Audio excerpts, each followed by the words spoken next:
Hello ladies and gentlemen, welcome back to the show. This is Jenga Njero. Now today we have the matchmaker show, and you understand the protocol here. When we have a man on board, the man is looking for a woman and the converse is always true. Now, today we have a 36-year-old man, very wealthy man, but very disturbed. I'm giving a disclaimer. Viewer discretion is advised. Our guest on today's show is accompanied by the mother, and the both of them came to my office because they have a problem. Listen, things happen for things to happen, and we give honor where honor is due. And this is a wake-up call, and that's why I gave a disclaimer that viewer discretion is advised. This is not that I am speaking my mind. These are the laws of nature. And when you try to bend the laws of nature, those laws bend your life indefinitely. At one point, these laws will bend your life. So you align and your life is aligned. You bend the laws, you try to be crooked, they will crook your life. Our guest on today's show is Stephen. Stephen is coming from Kiambu Road, born and raised in Thindegwa. You know that watu ambao wamezaliwa Thindegwa na mtu amefika 36 years, sio watu wachache. And they are in business, doing very well. They have properties everywhere. Kasarani, Ruisambu, Zimmerman, West, Sukari, Wendani. They have properties all over. But they are not happy. Why? Because the mother is admitting to a mistake. Most times than not, when couples engage in a tussle, when mother and father engage in a battle, they try to recruit children to their side. And in most cases, the women win. In most cases, you have heard or you have witnessed firsthand that women are closer to their sons than how fathers can be. I am not disputing that possibility, because you look at it this way. The woman is always very attracted and very invested into the son's life. Like she can do anything to see the son succeed. If you have a son and you're watching, you can confirm that. In the same way, most fathers want to see their daughters succeed. Wholesomely, most parents want all of their children to succeed. However, in case of a battle, women will want to draw the children to their side and tell them the evils of their father, make the father look like a demon, and those children will grow up hating their father. And that is exactly how Stephen grew up. Stephen's father came from a polygamous family. Having come from a polygamous family, he also wanted to be polygamous. So he got Stephen's mother, got 2 kids with her, but ile kitu yao ya kukuwa polygamous haikumwacha. So anashinda akisema. So one day the father shows up with another lady, introduced to the mother. Akamwambia, si nimekuwa nikikwambia mimi lazima kwetu si ati wewe ni mbaya, so but I'm going to get another wife. So Mama Steve akakasirika sana, akachukua kijana. They had been doing so well in business. So akachukua kijana akaenda, akaishi kumfeed mambo mbaya.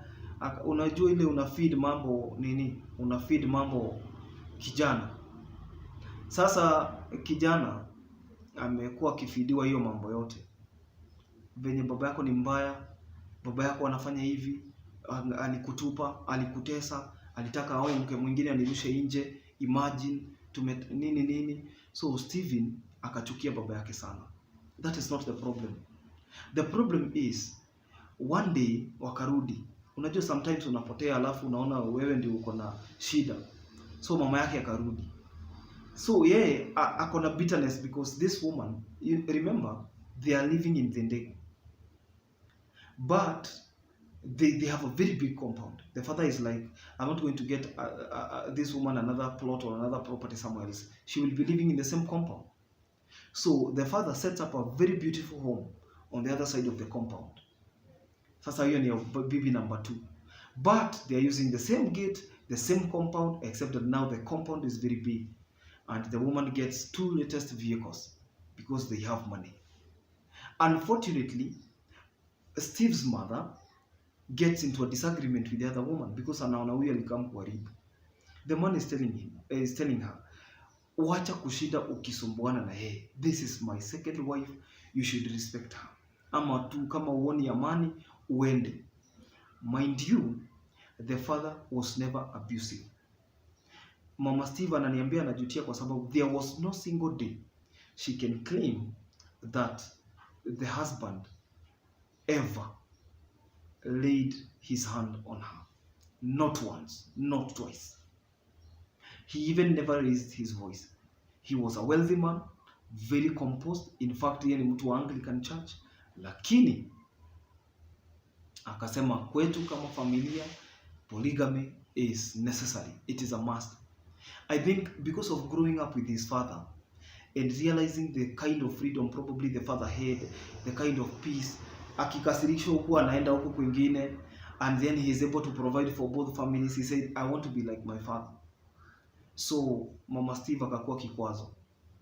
Sasa, you know, the mother is still feeding this young man mambo chafu chafu ya baba yake.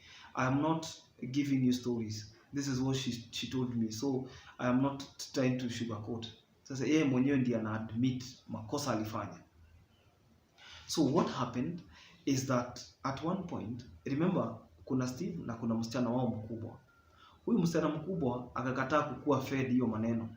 So yeye anawaka na baba yake vizuri, akarespect decision ya baba yake. Hata wakati baba yake alipata mtoto na huyo madam mwingine, she was helping to raise the kid because this is a step sister. This is a sister. Hiyo ni dada yake. So yeye akasaidia mahali anaweza, akakuwa friendly. The other guy, now Steve, mwenye tunatafutia mtu leo, tunajaribu kumarket leo, akakuwa kichwa ngumu. Sasa that is not where the problem is. The problem is that one day Steve finds that mama ana raise sauti yake juu, anaraizia nani? Mzee. Baada ya kuraise hiyo sauti hiyo, what happened is that baba yake anakasirika na mwambia you will get out. Wewe utaongelesha madhe hivyo nini. Steve akaanza kuingilia baba yake. In the process he slapped his father. Can you imagine? He slapped his father. So when he slapped his father and baba yake alafu akampiga, inaitangwa tego, ile unatega mtu hivi na mguu alafu anaanguka. Baba yake akagongwa kidogo. Hakugongwa sana lakini akagongwa na ramp. Unaona hii unatengeneza compound fountain, water fountain. There is a water fountain mnaweza tengeneza hivi, maji inajirudisha juu inarudi chini, akagongwa hapa. Mzee akaamuka, hakuongea, hajawahi ongea na yeye tena, akamwambia hivyo ndio maisha itamgonga. So this is where the deal is. That curse, it's like it took effect immediately. Because the moment Steve anajaribu kitu inasambaratika. Anything to do with the relationship, anajaribu kuoa. And this is where I give viewer discretion, because this is not a show for babies. Every time he has tried intimacy, he doesn't rise to the occasion. And the father promised him he will never rise, he will never sire. Can you imagine that? He will never sire, he will never rise to the occasion. So it has been 9 years. The guy is 36 today. In fact, I'm 37. So hata kama kwa 37, it's been 9 years. And to date, the man has not risen to the occasion once. You know, an erection. He has not erected once for 9 years. So what am I saying? That the man has a problem, a serious one, because this is not medically implicated. This one is not a complication that can be solved by doctors. Watu wamejaribu kuongelesha baba yake akasema hiyo kitu hata mfanye nini. Si mimi ndio niligongwa. Hata mfanye nini. He is my son, unless he is not my son. But if he is my son, he will never sire. He will never enjoy a woman. Viewer discretion is advised. Take caution. That's why I'm telling you. no matter the disagreement you're having with your spouse, usiingilishe watoto hapo. They can collect a curse, and that curse will be there for the longest time. Sasa siku ingine wazee wamemtafuta, oh, this is your firstborn son, hana kijana mwingine ataita baba nini. Mzee akasema ni sawa, mimi nilimsamehea na nimemsamehea juu ni mtoto wangu, na juu sitaki akufe mapema. That is the only thing I can do. Juu sitaki akufe kesho, sitaki ati aende apate ajali, na hapana. I want him to live the consequences. He slapped me, nikaanguka. He has been abusing me. Yeye kijana alikuwa na mtusi. Nothing was happening until the day he crossed the line. Slapped the father, akampiga tego. Nikauliza Steve, bwana, hata kama ni bangi jamani, hata kama ni bangi, unajua kuna shida zingine hata ukuje na mzazi, some problems run deep and wide. Hata kama ni bangi, bwana, unapiga baba yako tego au unamwangusha chini. So he has been begging his father. He went on his knees, akamchinjia mbuzi. Mzee akamwambia, the more you come, the more irritated I become. Live with it. Amejaribu I told you the man is from the Anglican Church. Ameongeleshwa na kanisa, amesema yeye alimsamehe. Hana shida, alimsamehe. Mimi sijui inaitangwa the irrefutable law of honor. I want to speak to somebody who is young, maybe, or even old and has parents, or even, guardians. My point is simple. If you have a guardian, a parent, respect them. Ukiona mahali kuna confrontation, I know the Bible says that children obey your parents, for this is right. Then the next verse says that in children and parents do not provoke your kids. Some of these mistakes, Stephen was not provoked. Anaenda kudefend mama mwenye alikuwa anaenda kudefend, sasa ndio huyo anakuja na yeye. Angalia aibu sasa. What kind of shame is this? Some problems can be avoided. It pays a lot to be a good man, to be a good woman.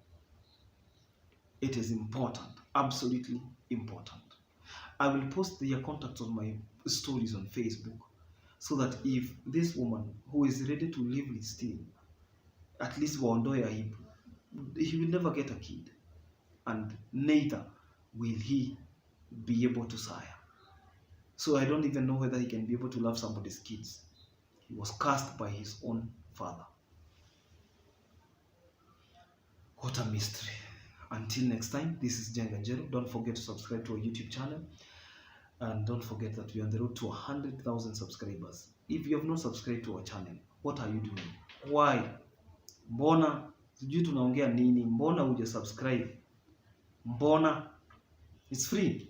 Like the videos. Okay? And to every subscribers, we are so grateful that you subscribe to our channel. We are here because you exist. God bless you. Bye bye. Bye.